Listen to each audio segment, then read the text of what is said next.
J'aime me promener dans cette baie de Sion, tôt le matin, tard le soir, en période estivale ou quand il fait froid, au printemps, quand la dune devient un jardin enchanteur. À chaque balade que je fais, je découvre un tableau différent. Le ciel et l'océan apportent à ce lieu de multiples éclairages.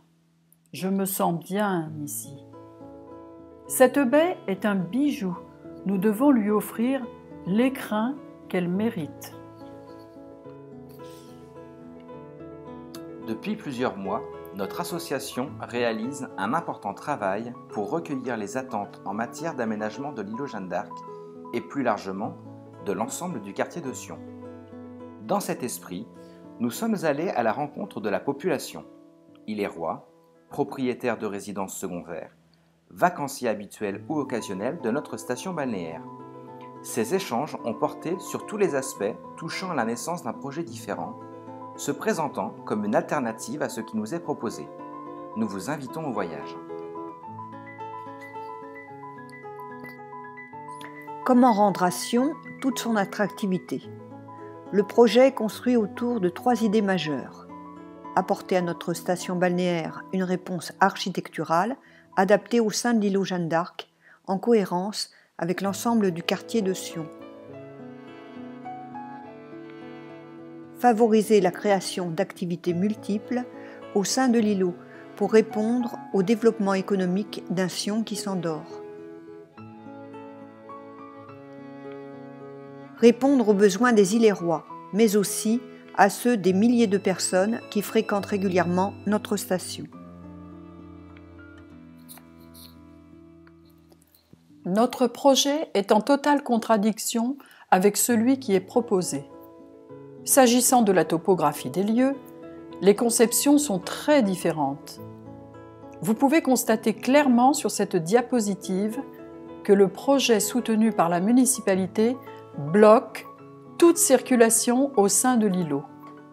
Un mur masque la vue sur l'océan. Pour qu'une ville fonctionne, elle se doit d'être perméable. Sion se caractérise par la coexistence de la plage, des dunes, de la forêt, de la ville, de la corniche. L'îlot Jeanne d'Arc constitue le point de rencontre entre ces différentes fonctions.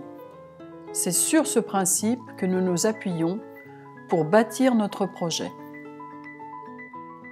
En effet, notre projet, sur cette diapositive, permet de conserver la vision périphérique de la baie de Sion et ainsi de profiter en permanence du panorama exceptionnel auquel nous sommes profondément attachés.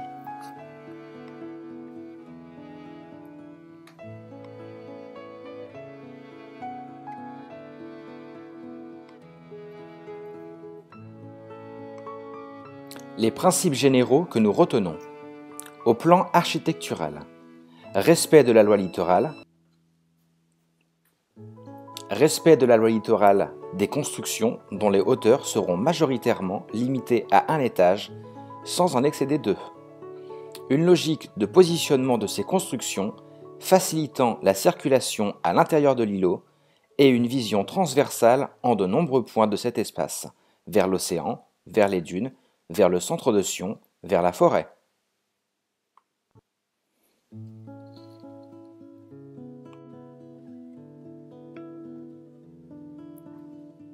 Respect de l'environnement. Pas d'agression de l'écosystème de la baie de Sion. En effet, la baie de Sion constitue un espace naturel privilégié dans lequel se développe un écosystème de qualité. Préservation du platier rocheux. Réponse à une multiplicité de besoins.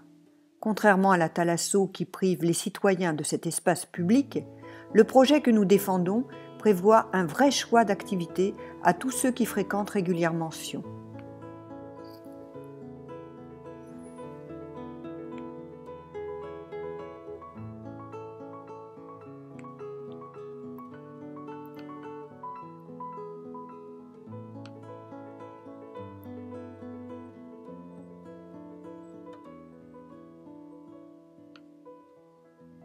Et si le nom l'emporte?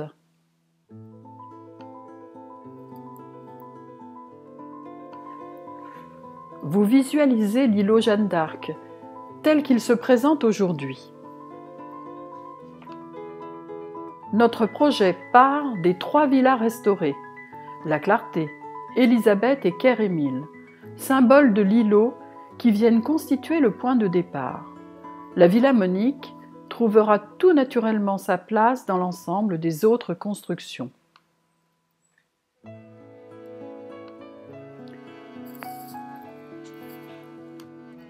Pour obtenir un espace protégé des intempéries et dégager au sein de l'îlot un espace public principalement piéton, complément accessible par différents points. Ces bâtiments auront une destination soit privée, soit publique, selon leurs affectations. Cette implantation permet de préserver une vue sur le front de mer et de créer un environnement central protégé du vent.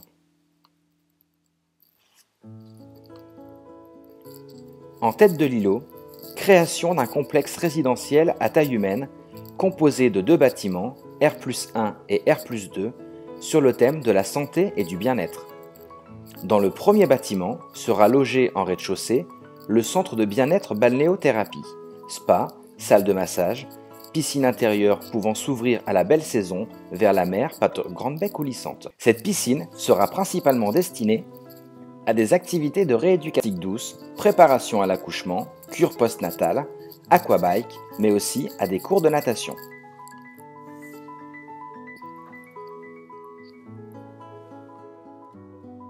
Géré par la commune, un gîte d'étape et un bâtiment de 400 m² aux normes handicapées, comprenant une grande salle, une cuisine, des équipements adaptés pour pouvoir assurer en de bonnes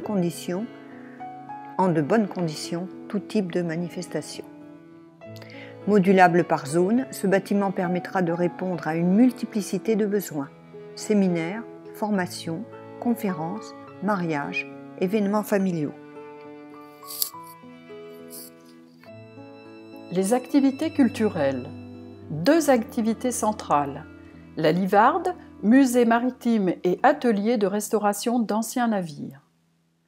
Témoin de notre passé maritime, la Livarde doit occuper une place majeure, permettant à tout un chacun de profiter des expositions, des animations et d'assister à la rénovation ou la construction maritime à ciel ouvert.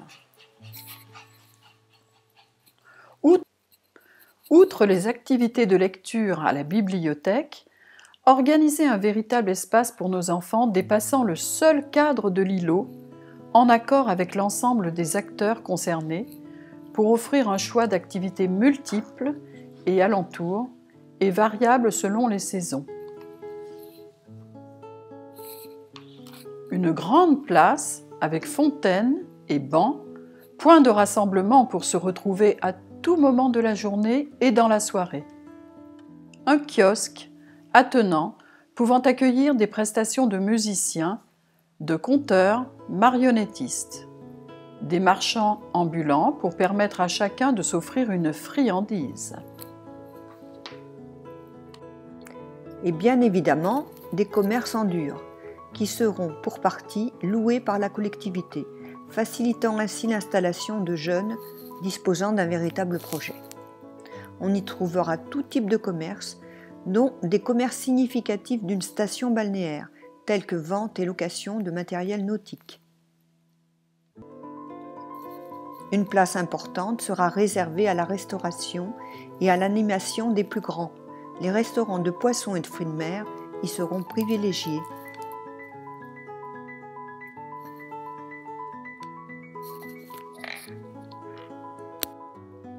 Quand on parle de marché, le même espace peut être optimisé selon les thèmes. Marché à fleurs, brocante, offrant une attractivité régulière, au quotidien, sur la saison dans les marchés, mais aussi dans les commerces alentours. Le marché traditionnel, contenu l'hiver au sein de l'îlot, pourra déborder largement dans les rues avoisinantes en pleine saison. Rue des Estivants, rue de l'Océan, promenade de la mer, rue de la République. Car le marché permet certes de faire ses courses, mais également de flâner parmi les étalages colorés, de faire des rencontres.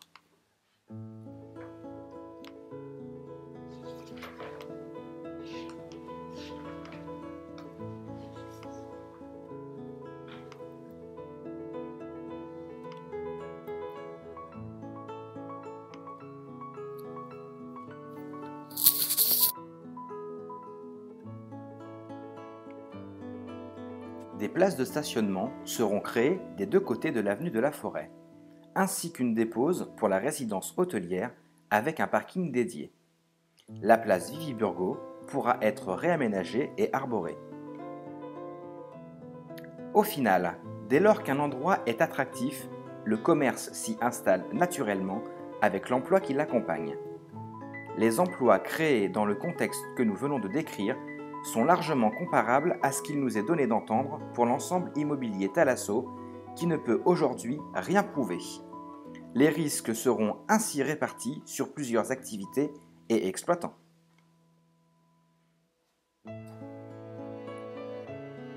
En synthèse, notre projet résulte d'une expression citoyenne, redonne une forte attractivité à ce quartier, est en complète harmonie avec le reste de Sion, favorise la diversité commerciale et sociale, profite tout au long de l'année à un maximum de résidents et de touristes, diminue les risques économiques. Au final, notre projet sera générateur d'emplois.